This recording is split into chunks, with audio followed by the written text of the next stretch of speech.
Si mwetegefu kuswaza mama ne taata. Ebi byagambwa Reverend Father Martin Semanda obuyabali aishomero eryachazanga modern ari kushabira abeji abekibina ekyamushanjo abalene baza kutandika kubuzibwa obwire butari bwa hare bazadde mwe omuzadde Katonda wa wano ku nsi yasiba yasumulula byonna wano ne wakubadde mama osumulula okusaba okusumulula mukendeeza okweyimana mu mutususiza mutonyawonyeza ekimala abana bali mu Abu Dhabi bali mu kibuga Kampala abana babona mama akolera omwana bozala n'omukama ajja kubungeeta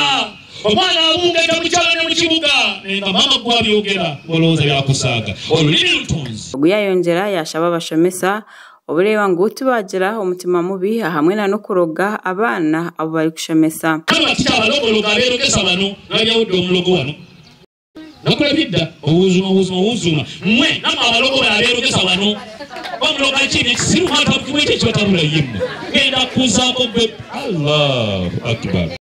kibakoze nsobine mu mpita wano ngenda kubatabulira ekitundu kye wamma jagala twere serious twako wa abalogo twako wa abasamize twako weddogo mutonyaabwenya abantu bamwana bakole kobase mabega oluwuzi myakanyuma kakaloga mulingo nigo gumwe Father Charles Segirinya naweho wabayebembiro kushabira abeji aishomero erya Apex Primary School yashaba bazire okongera kuriza abana omudini okutirona no kugira ngo barugo mu mashomero bakagaruka muka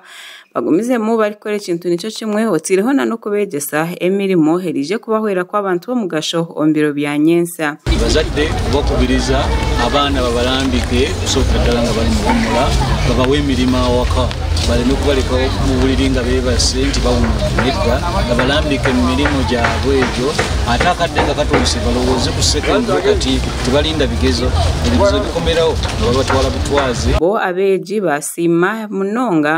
okushaba okwakorra otireho na neshara ezi Father yabahereza mpulira bulungi nnyo n'essanyu eringi bulina mu Father byatugambye mpulira obuna mbwina mu ngalo zange ate era nina essuubi okubukola ate mpulira bulungi lwanti batuyambyeko okweteekateeka okubeera focused lwanti nno nesaala zinatuyamba omukono omukolo era mpulidde bulungi mpulidde obuvumu mu bigezo byengenda okukola era nsaba mukama akikole nga Father bw'akyogedde abeji nibija kutandika kubuzibwa ebiro 3 na n'ebiro 4 eby'okwezi okwi 11 gasha kwa Bashir Kalema ahabwa Tayari West.